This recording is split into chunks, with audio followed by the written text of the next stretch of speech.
তোমার টাকা নাই, ভালো একটা জবও নাই, আমি কি বলছি তোমার সাথে রিলেশনটা টিকিয়ে রাখবো? আমার তার আর হচ্ছে না, লেটস ব্রেক আপ। আমার কপালটাই খারাপ। জীবনে প্রথম তোমাকে চেয়েছিলাম, তাও আবার মন থেকে, কিন্তু পেলাম না। কি ভাবছিস আমি এটাই বলবো? আরে পাগল, কপাল আমার খারাপ না, তোর খারাপ।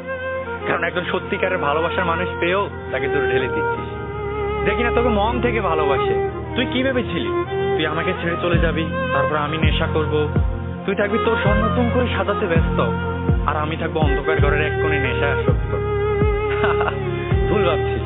নিজেকে এমন ভাবে তৈরি করবো, নিজেকে এমন জায়গায় নিয়ে যাব যাতে তোর মতো মেয়ে আমার গার্লফ্রেন্ড হওয়া তো দূরের কথা, আমার বাসার চাকর হওয়ার যোগ্যতা না থাকে। হ্যাঁ, আমার মূল্য তুই একদিন বুঝবি, যেদিন সত্যিকারের ভালোবাসা খুঁজবি, আর সেদিন বুঝতে পারবি আমি তোর জীবনে কি। Likey